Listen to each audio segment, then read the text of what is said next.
زیتون کی مالش بدن پر کرنے سے شیطان 40 دن تک دور رہتا ہے۔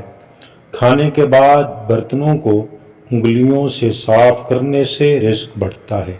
ہر مہینے کے پہلے 3 دن شہد چاٹنا بڑی تکالیف سے محفوظ رکھتا ہے۔ جھوٹے وعدے کرنے سے صاف انکار کرنا بہتر ہوتا ہے۔ اگر خواہش حاصل سے زیادہ ہو تو انسان خود کو غریب سمجھتا ہے۔ جو دن میں گناہ نہیں کرتا اسے رات میں مصلی پر کھڑے ہونے کی توفیق ملتی ہے۔ وبا کے دنوں میں درود شریف پڑھنے والا وبا سے محفوظ رہتا ہے۔ جو قبلے کی طرف منہ کر کے تھوکے گا قیامت کے دن وہ تھوک اس کی آنکھوں کے درمیان ملا ہوگا۔ وہ آرزو جو باقی آرزوؤں کو کھا جائے وہ محبت ہے۔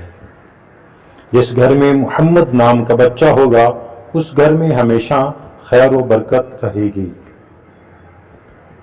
کردار سے بہتر انسان کا کوئی اثاثہ نہیں ہے۔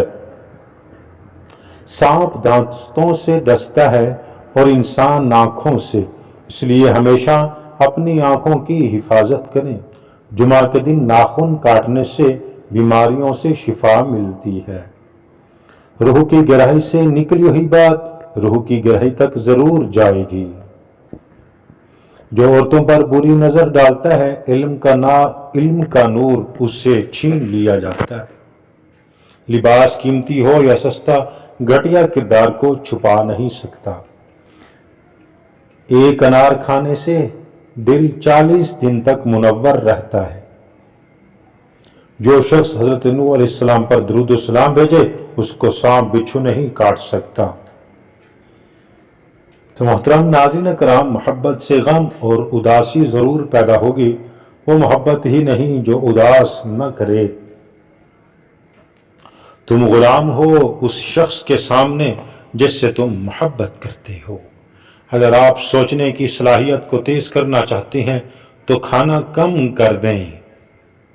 کھانا کھانے سے پہلے کوئی بھی ایک پھل کھانے سے زندگی بھر جسم میں کمزوری نہیں ہوتی۔ انسان جو خرید نہیں سکتا اس کے لیے وہ بک جاتا ہے۔ جو چیز کامل یقین کے ساتھ اللہ کے سپرد کر دی جائے وہ کبھی چوری نہیں ہوتی۔